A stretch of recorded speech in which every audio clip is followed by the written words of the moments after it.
Hello student आज का हमारा टॉपिक है sharpness of resonance Q factor.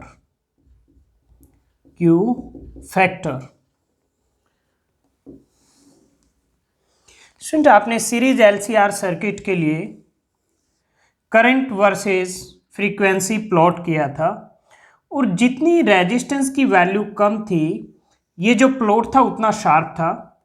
ये रेजिस्टेंस आपकी R2 है और ये रेजिस्टेंस R1 है, ये रेजिस्टेंस लो है और ये R1 हाई है।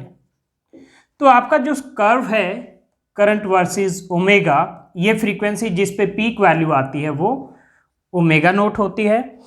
तो जो आपका आई वर्सेस ओमेगा कर्व है वो जितनी रेजिस्टेंस कम होगी उतना ज़्यादा शार्प होगा, जितनी रेजिस्टेंस ज़्यादा होगी उतना ज़्यादा फ्लैट होगा। Okay,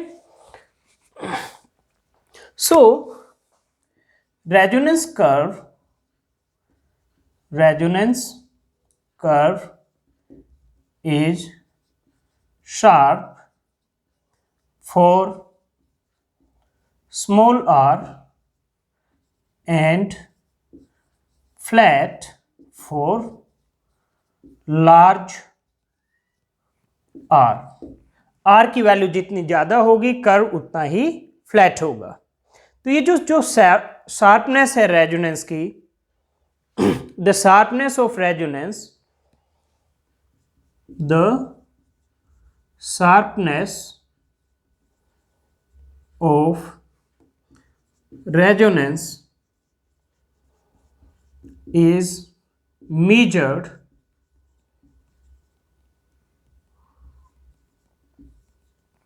by a coefficient called quality or Q factor। तो Q फैक्टर एक कोफिशिएंट है जो शार्पनेस के बारे में आपको बताएगा। तो अब हम सबसे पहले शार्पनेस को डिफाइन करेंगे, यानी Q फैक्टर को डिफाइन करेंगे। तो Q फैक्टर की हम डेफिनेशन लिखेंगे। तो Q फैक्टर की डेफिनेशन क्या है?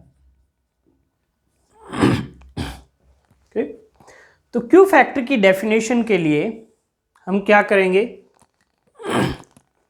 यही कर्व एक सिंगल रेजिस्टेंस के लिए दोबारा से प्लॉट करते हैं। ये कुछ इस तरह से होगा। इस एक्सिस पर क्या है? करंट है, इस एक्सिस पर ओमेगा है, ये रेजोनेंस फ्रीक्वेंसी है। ये वैल्यू क्या है करंट की? आई नोट है। इस एक्सिस पर करंट है, ये वैल्यू आई नोट है और आई नोट होता है ई नोट बाय आर, क्योंकि रेजोनेंस फ्रीक्वेंसी पर जो इम्पीडेंस होती है सीरीज एलसीआर सर्किट की वो जेड किसके इक्वल होता है? आर के इक्वल होता है रेजोनेंस पे। तो इसलिए ई नोट बाय आर। ओके, तो कोई वैल्यू होगी जो आई नोट बाय √2 के इक्वल होगी, यानी वो क्या होगा? ई नोट बाय √2r। तो इसके corresponding I note by √2 value के कोरिस्पॉन्डिंग एक वैल्यू तो ये होगी फ्रीक्वेंसी की ω1 और एक ये होगी ω2। ω1 ω2 पर करंट की वैल्यू क्या है? आई नोट बाय √2। ओके, अब मैं डेफिनेशन लिखता हूं क्योंकि डेफिनेशन लिखने के लिए आपको पता होना चाहिए। ओके, तो it is defined as ratio of resonance frequency, it is defined as ratio of resonance frequency ratio of resonance frequency to the difference in two frequencies, यहाँ रेजोनेंस फ्रीक्वेंसी तो क्या है, ओमेगा नॉट है, to the difference in two frequencies taken on both side, to the difference in two frequencies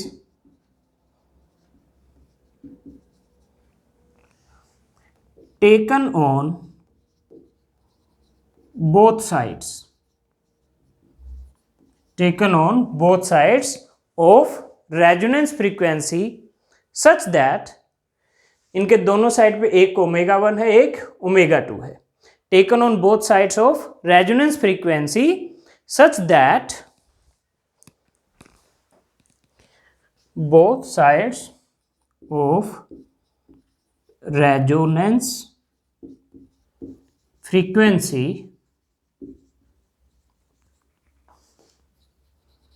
such that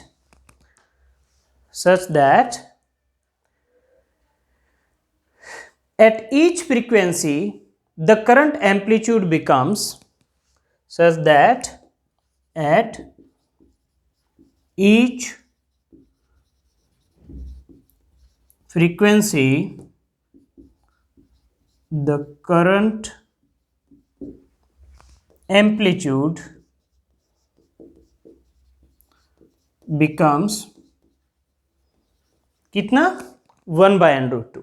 okay, current amplitude becomes 1/√2 times 1/√2 times the value at resonance frequency,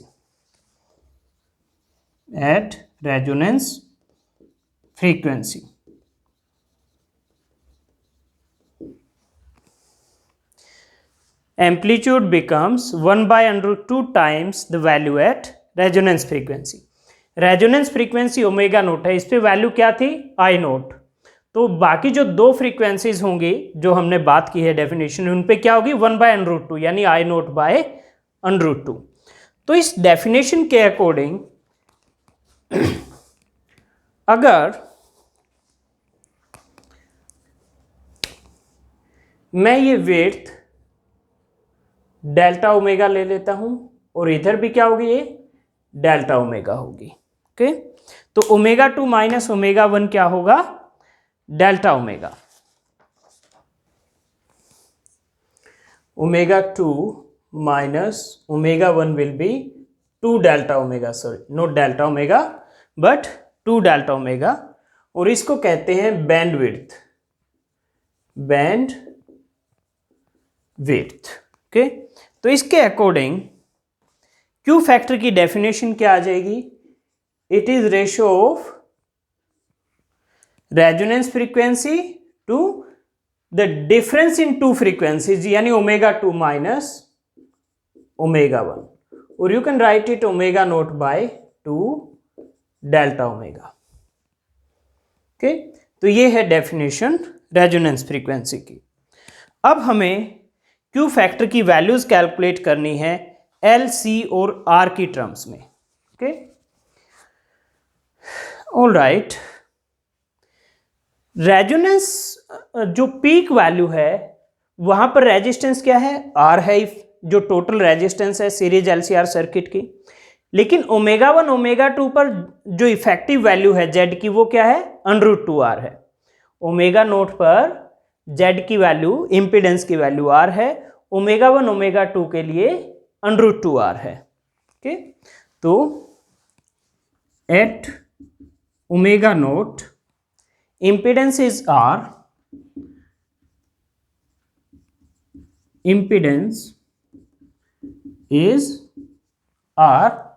but at omega 1 and omega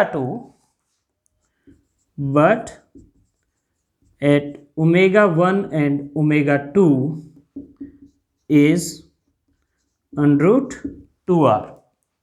okay, तो हम क्या करेंगे, Z की value √2r के equal रख देते हैं। z की वैल्यू क्या होती है? √r² plus xl minus xc² equal to √2r। दोनों तरफ स्क्वायर अगर आप करेंगे तो ये आ जाएगा r² plus xl minus xc² is 2r²। तो ये r² इधर ले जाओगे तो 2r² माइनस r² हो जाएगा, तो 2r² माइनस ये इधर जाके r² तो r² बच जाएगा। तो यहां से आपका आ जाएगा x, ये यहाँ xl है, xl की वैल्यू l ओमेगा और xc की 1/c omega square equal to r² और l omega minus 1/c omega equal two plus minus r। ये आपकी इक्वेशन आ गई। लेट ये है इक्वेशन नंबर 1। तो ओमेगा की एक वैल्यू पर प्लस साइन आएगा और एक पर माइनस साइन आएगा। तो हम मान लेते हैं ओमेगा 1 पर माइनस आर आएगा, ओमेगा 2 पर प्लस आर आएगा। तो ये हो जाएगा L omega 1 minus 1/c omega 1 is minus R, equation 2, and L omega 2 minus 1/c omega 2 is plus R. ये आपकी इक्वेशन नंबर 3 होगी। अब हम इक्वेशंस को सॉल्व करके, हमारा पर्पस है ओमेगा 2 माइनस ओमेगा 1 की वैल्यू कैलकुलेट करना, क्योंकि ओमेगा नोट की तो हमें पता ही है 1/√LC होती है। ओके, मैं इधर से इरेज कर देता हूं इसको।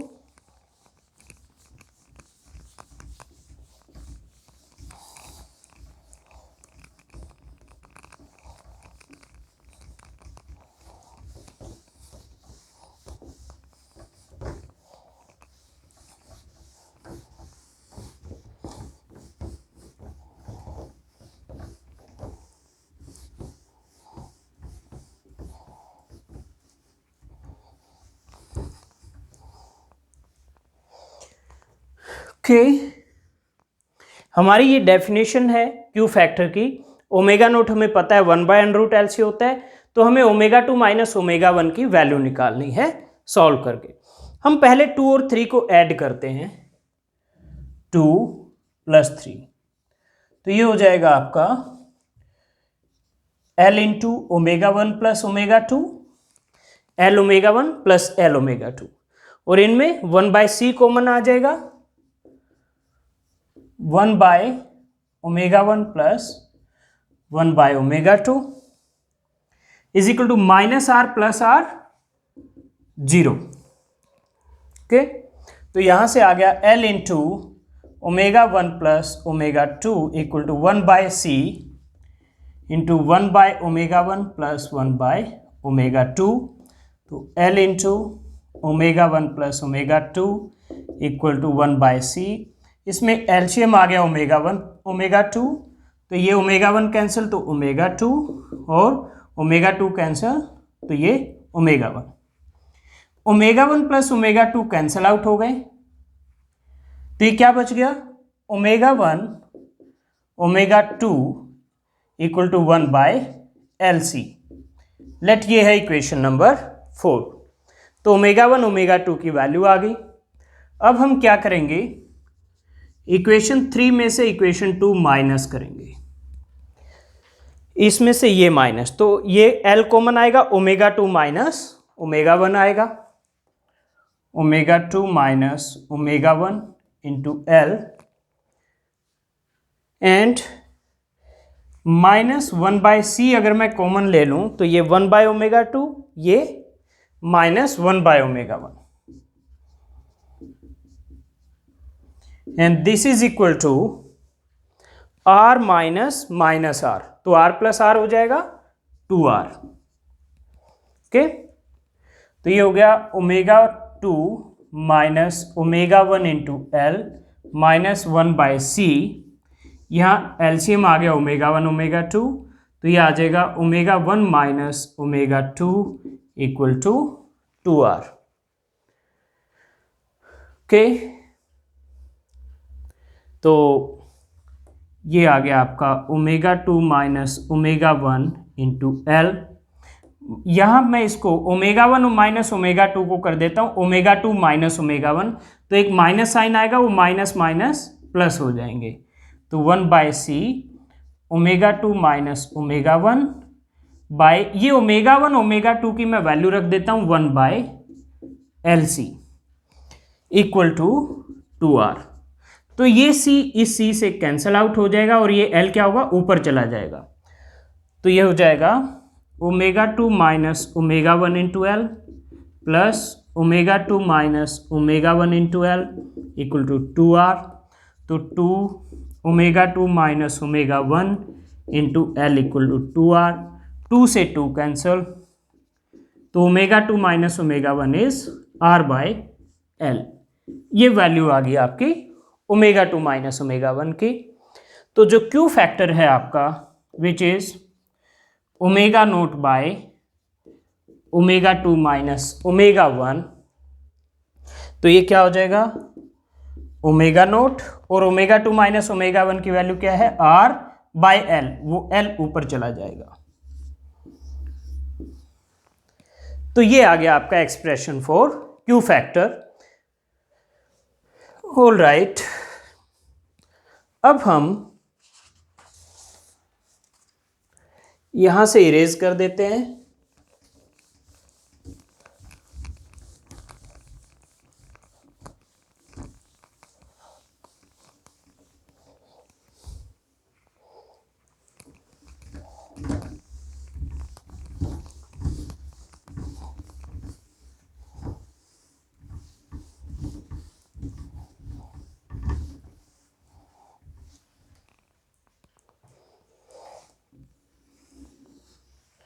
ओके,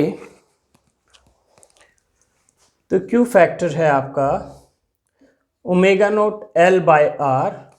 मैं इसको IRMS से मल्टीप्लाई और IRMS से डिवाइड कर देता हूं। ये क्या है आपका L ओमेगा होता है XL into IRMS divide by IRMS into R।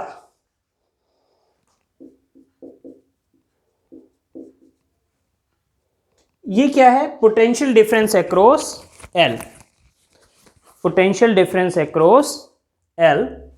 और जो Q की वैल्यू है आप इसको C की टर्म में भी लिख सकते हैं, अभी हम लिखेंगे C की टर्म में भी, क्योंकि आपका जो ω0 है वो है 1/√LC। ओके, तो यहां हम लिख देते हैं XL इक्वल टू XC है आपके पास, रेजोनेंस की हम बात कर रहे हैं, तो L omega equal to 1/C omega, L omega equal to 1/C omega naught. तो यानी L ओमेगा नोट को आप लिख सकते हो 1/C ओमेगा नोट भी। ओके, तो यहाँ से जो आपका यही लिख देते हैं, तो इसको आप L ओमेगा नोट को क्या लिख दो 1/C omega note R। Late ये है इक्वेशन नंबर 7। तो C ओमेगा नोट क्या होता है XC होता है। ओके, तो यानी यहां पर अगर आप ये वाला फॉर्मूला यूज करोगे तो क्या आएगा IRMS XC आ जाएगा, और सेम नीचे वाली टर्म आपकी 1/R के लिए सेम आएगी। तो यानी ये क्या हुआ potential difference across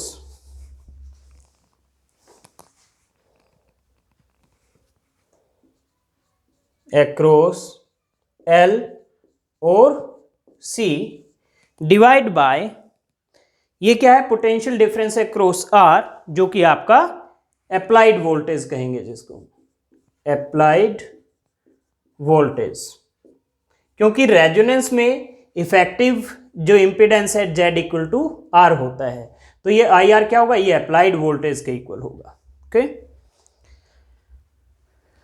all right,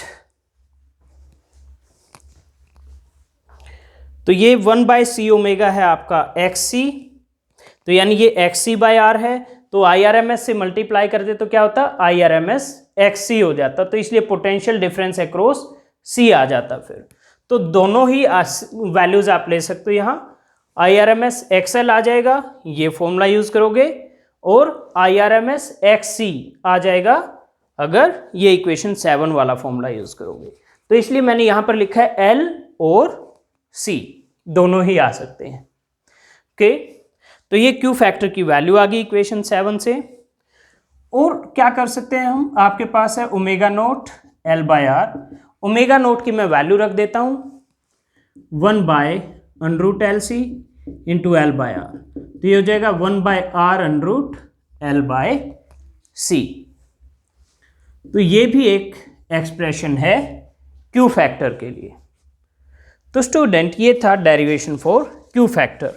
तो ये जो रेजोनेंस की शार्पनेस है उसको कैसे एक्सप्लेन करता है, हमने शुरू में ही लिखा था R की वैल्यू जितनी ज़्यादा होगी शार्पनेस उतनी कम होगी, यानी उतना ज़्यादा फ्लैट होगा, और R की वैल्यू जितनी कम होगी शार्पनेस उतनी ज़्यादा होगी। तो ये देखिए यहाँ से एक्सप्लेन हो रहा है कि R की वैल्यू जितनी कम होगी Q की वैल्यू उतनी ही ज़्यादा होगी। ओके,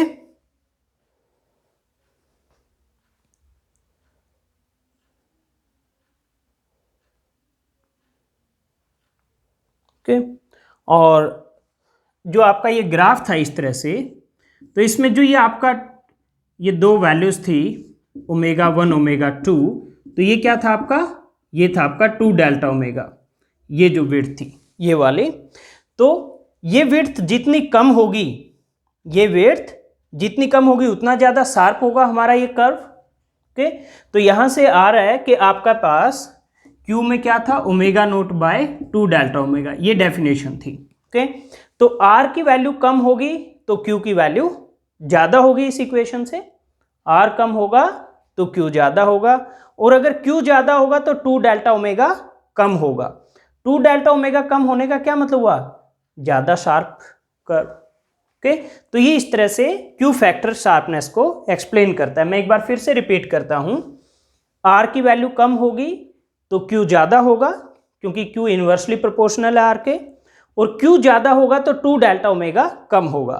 2 डेल्टा ओमेगा कम होने का क्या मतलब हुआ, ज़्यादा शार्प आपका कर्व है। Okay,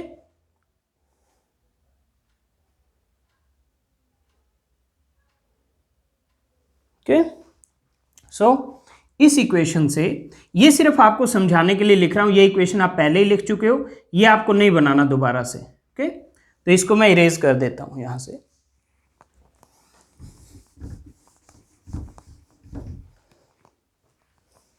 so if R is low, Q is large, and hence 2 delta omega is small, which means curve is more sharp, या फिर आप लिख सकते हो विच मीन्स, आप इसको हाँ ये लिखिए resonance curve is more sharp for small r, और यही हमने शुरू में एक्सपेक्ट भी किया था, जो हमारा ग्राफ था बिल्कुल जब हमने ये डेरिवेशन शुरू किया था कि R की वैल्यू जितनी कम होगी कर्व उतना ही ज़्यादा शार्प होगा। तो इसके साथ ही हमारा ये डेरिवेशन कंप्लीट हो गया।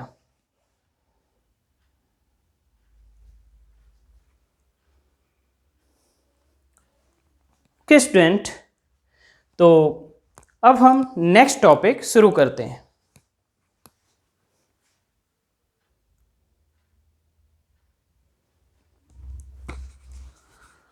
स्टूडेंट, हमारा नेक्स्ट टॉपिक है power consumed in LCR circuit. Power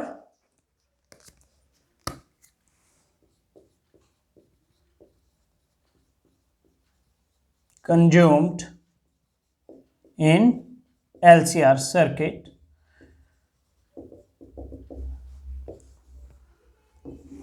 So power consumed in LCR circuit के लिए लेट आपके पास ईएमएफ है E equal to E not sine omega t और करंट है I equal to I not sine omega t minus phi. Means phi is phase difference between current and voltage. तो power क्या होता है? वो होता है करंट इंटू वोल्टेज। E की value E not sine omega t, I की value I not sine omega t minus phi. अब ये जो sine omega t minus phi है, इसमें हम फॉर्मूला लगाएंगे sine A minus B is equal to sine A cos B minus cos A sine B. तो ये हो जाएगा आपका P equal to E note I nought को मैं एक साथ लिख दूंगा साइन ओमेगा टी और ये साइन ए माइनस बी का फॉर्मूला लगाइए sign A cos B minus cos A sine B.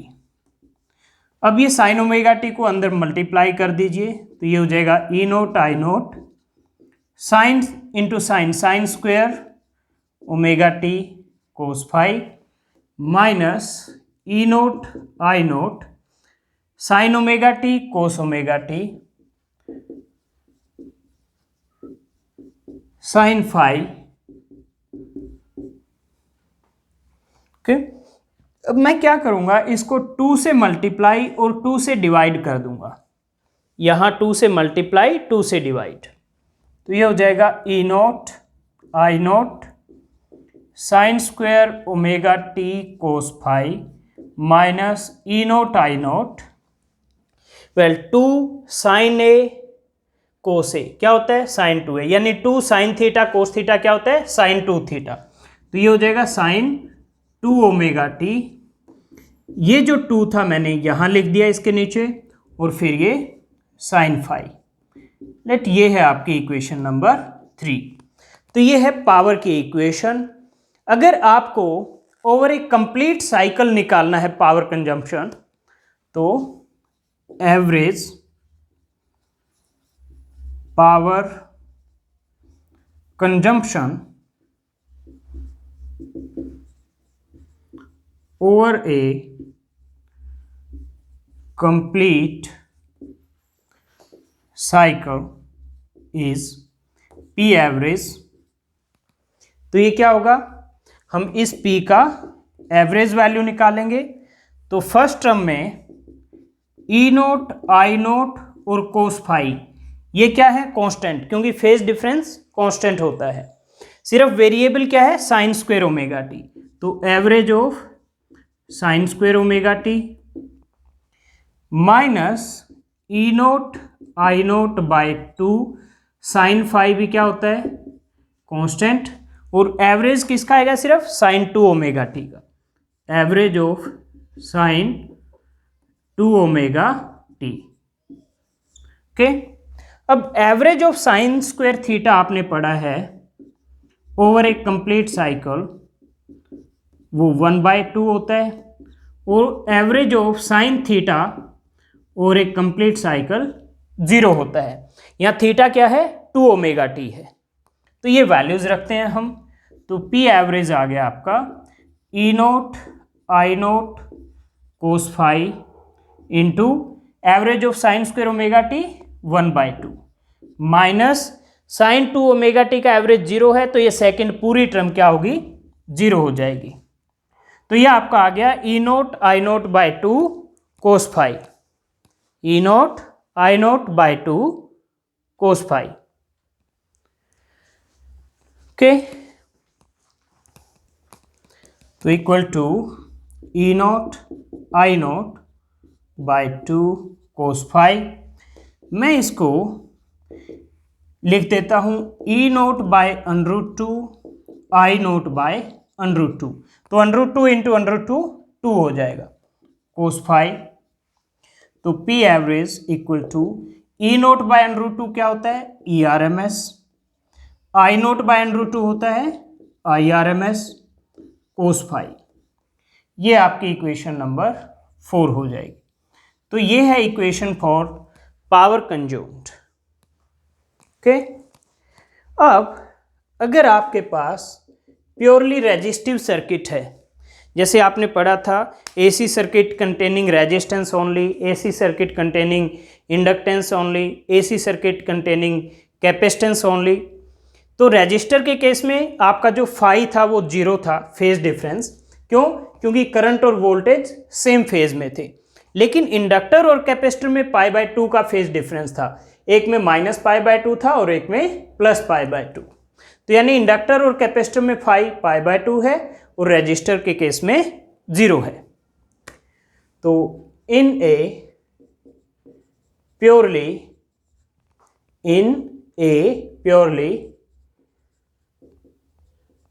resistive circuit phi will be 0, so power consumed P average will be ERMS IRMS.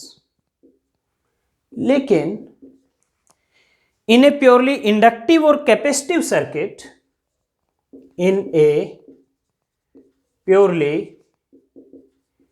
inductive और capacitive circuit, phi क्या था आपका?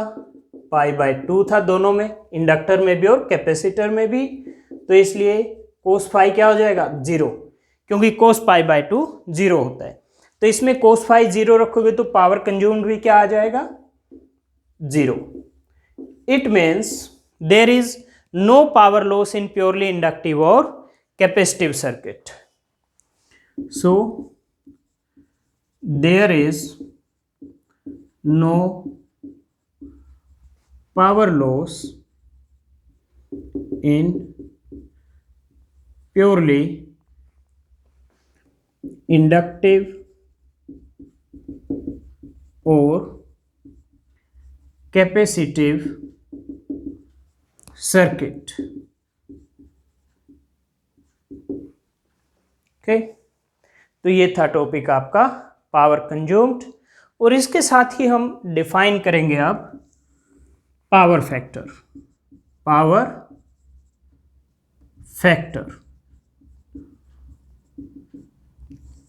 Okay, तो आपके पास ये equation है P average equal to E R M S I R M S cos phi.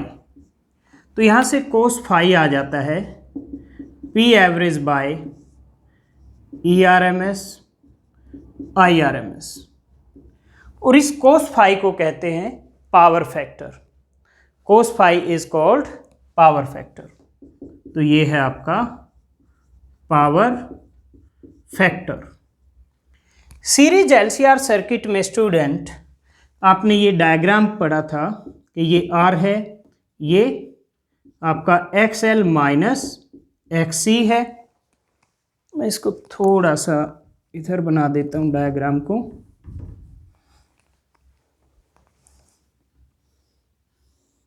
ये R है, ये XL माइनस XC है, और इन दोनों का जो रिजल्टेंट था वो ये था, वो Z था, और ये एंगल फाई था आपका।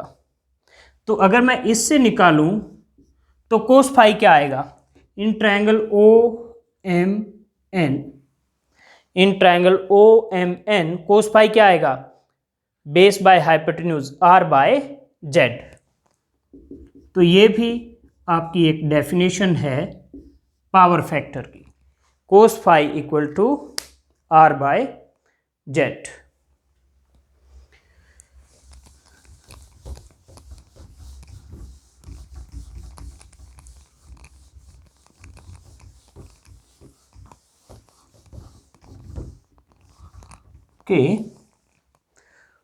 फॉर ए प्योरली कैपेसिटिव और inductive circuit phi pi by 2 होता है, तो यानी कोस फाई 0 होगा, तो पावर फैक्टर 0। तो power factor is minimum for a purely capacitive और inductive circuit. Number 1, for purely inductive और capacitive circuit phi equal to pi by 2, so cos phi equal to 0, so power factor is 0. तो हम यहाँ लिखेंगे so power factor is minimum for a purely inductive और capacitive circuit. और अगर एक purely resistive circuit है तो फाई 0 होता है, तो कोस फाई 1 हो जाएगा।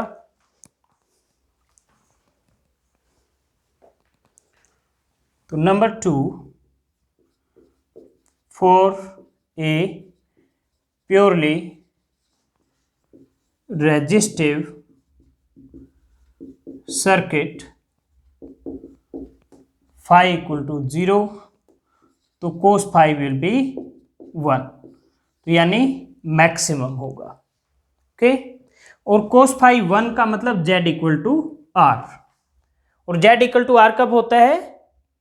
रेजोनेंस कंडीशन पर। तो यानी प्योरली रेजिस्टिव सर्किट होगा, या फिर ये कहें कि अगर पावर फैक्टर 1 है तो आपका सर्किट रेजोनेंस कंडीशन में है। ओके, तो ये था स्टूडेंट टॉपिक पावर फैक्टर, ये यहाँ कंप्लीट हो गया आपका। ओके, तो ये टॉपिक इसके साथ आपका कंप्लीट हो गया है।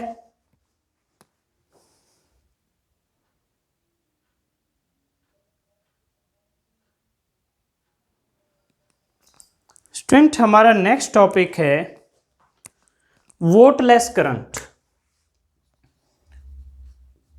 Wattless current.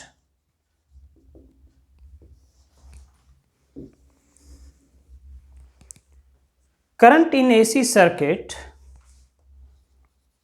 Current in AC circuit is said to be voltless, is said to be voltless if average power consumed in circuit is 0. If average power consumed in the circuit is 0. Student जैसे for example ये आपका IRMS की direction है, ये आपकी ERMS की direction है, दोनों के बीच में फेज डिफरेंस है फाई। तो मैं IRMS को रिजॉल्व करता हूं तो ERMS की डायरेक्शन में इसका कंपोनेंट आएगा IRMS कोस फाई, और इसके परपेंडिकुलर कंपोनेंट आएगा IRMS साइन फाई। मैंने क्या किया, IRMS को रिजॉल्व किया, तो इस डायरेक्शन में तो कंपोनेंट क्योंकि इसके साथ फाई एंगल बना रहा है तो IRMS कोस फाई, और इधर IRMS साइन फाई, यानी IRMS कोस फाई कंपोनेंट तो EMF की डायरेक्शन में है और IRMS साइन फाई उसके परपेंडिकुलर है।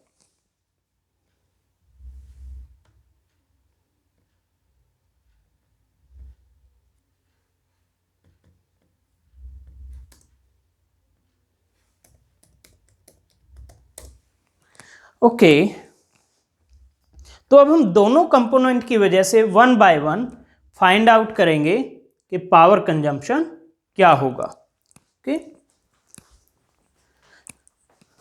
तो ये IRMS कोस फाई कंपोनेंट, ये IRMS साइन फाई कंपोनेंट, और एवरेज पावर का आपका फॉर्मूला होता है ERMS IRMS कोस फाई। तो यहाँ IRMS को एक बार तो आप IRMS साइन फाई लिखोगे, एक बार IRMS कोस फाई। तो number 1 for component IRMS cos phi, P average will be ERMS। Current IRMS की जगह क्या आएगा? IRMS cos phi। और यहां cos of angle between current and voltage, तो इन दोनों के बीच में एंगल क्या है? 0 है। IRMS cos phi और ERMS के बीच में, तो cos 0, cos 0 1 होता है। तो यानी ये जो आपका आ गया ERMS IRMS cos phi and it is not equal to 0। तो ये जो कंपोनेंट है करंट का IRMS cos phi, इसकी वजह से पावर कंज्यूम्ड 0 नहीं है, तो इसलिए ये वोटलेस कंपोनेंट नहीं है। क्योंकि डेफिनेशन के अकॉर्डिंग वोटलेस कंपोनेंट कौन सा है? जिसकी वजह से एवरेज पावर कंज्यूम्ड 0 हो। तो फिर दूसरा कंपोनेंट है for IRMS sin phi, P average will be ERMS। IRMS की जगह ये कंपोनेंट आएगा IRMS sin phi, और फिर cos of angle between these two. तो IRMS sin phi और ERMS के बीच में एंगल क्या है? ये जो एंगल है, ये वाला एंगल यहां से यहां तक, ये क्या है? π/2। क्यों? क्योंकि ये IRMS sin phi perpendicular component है, तो cos π/2। ओके, और cos π/2 0 होता है, तो यानी IRMS sin phi क्या है? वोटलेस कंपोनेंट है। ओके, तो सो पावर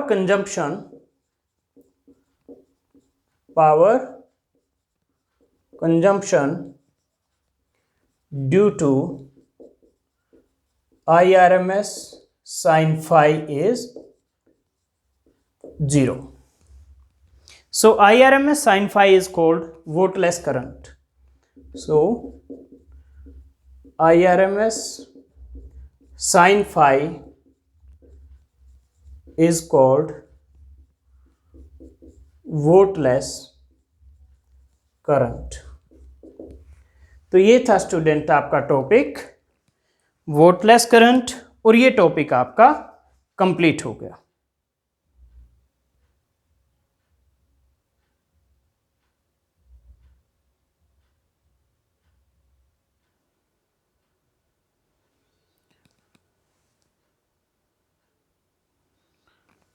ओके स्टूडेंट, अब हम एक न्यूमेरिकल करेंगे। सीरीज LCR सर्किट का ये न्यूमेरिकल है।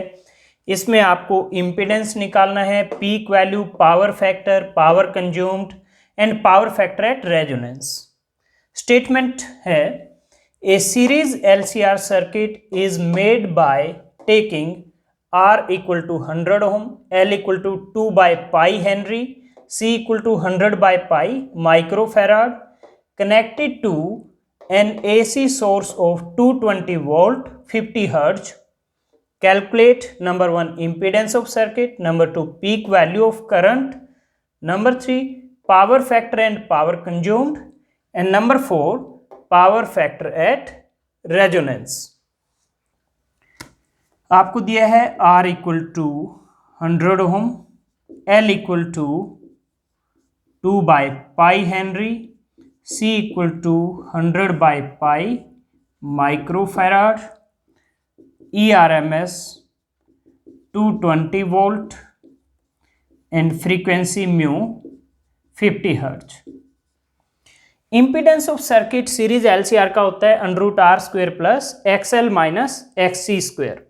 R है, XL निकालना पड़ेगा, L omega, L into 2π mu, L की वैल्यू है 2/π ये वैल्यू, इंटू 2π इंटू म्यू की वैल्यू है 50। पाई से पाई कैंसिल, तो 50 इंटू 200 इंटू 200 ओम। इसी तरह XC है 1/C omega, 1/C into 2π mu, 1/C की वैल्यू है 100/π पाई इंटू 10⁻⁻⁻6, क्योंकि माइक्रो होता है 10⁻⁻6 इंटू 2 पाई, और म्यू की वैल्यू है 50। पाई से पाई कैंसल, तो इसको आप सॉल्व करोगे तो ये आपको आ जाएगा 100 ओम। तो फिर फर्स्ट पार्ट इम्पीडेंस ये होगा √r² plus XL minus XC²। तो √r की वैल्यू है 100, तो 100² प्लस XL की वैल्यू 200 और XC की वैल्यू 100, तो प्लस 200 माइनस 100 का स्क्वायर। तो ये हो गया आपका √100² प्लस 100²। तो इसको आप लिख सकते हैं 100√2 ओम। ये जेड की वैल्यू आ गई आपके लिए। फिर उसके बाद है peak value of current. Okay, second peak value of current I note होता है E0/Z। तो E0 है √2 ERMS डिवाइड बाय Z। तो √2 ERMS की वैल्यू है 220 वोल्ट,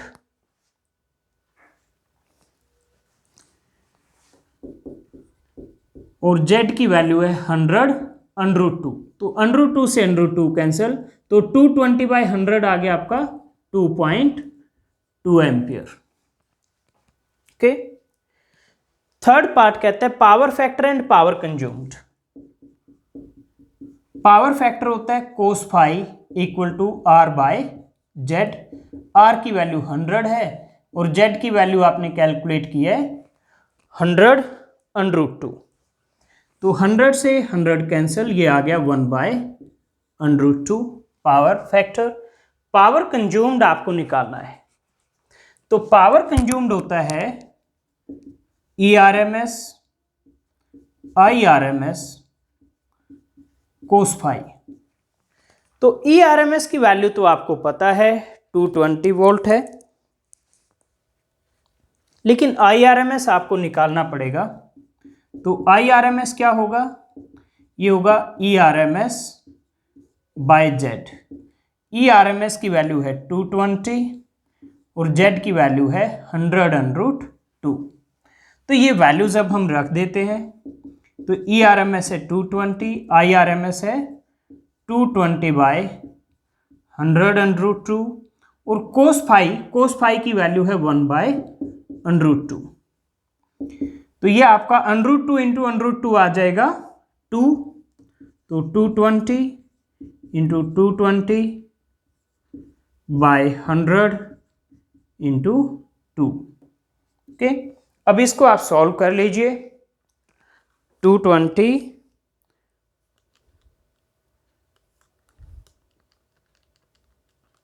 और इसको आप डिवाइड करोगे स्क्वायर निकाल के 200 से, तो ये 242 वोट आ जाएगा। ये मैंने ऑलरेडी यहाँ कैलकुलेशन लिखी हुई थी, 242 वोट। ये है पावर कंज्यूम्ड। फोर्थ कहता है power factor at resonance. Number 4, तो at resonance Z equal to R होता है, तो इसलिए जो कोस फाई है R/Z, तो हो जाएगा R/Z की वैल्यू भी R लिख दो तो 1। तो रेजोनेंस पर पावर फैक्टर क्या हो जाएगा? 1 हो जाएगा। तो स्टूडेंट, ये एक न्यूमेरिकल था जो अभी आपने पढ़े थे टॉपिक, उससे रिलेटेड।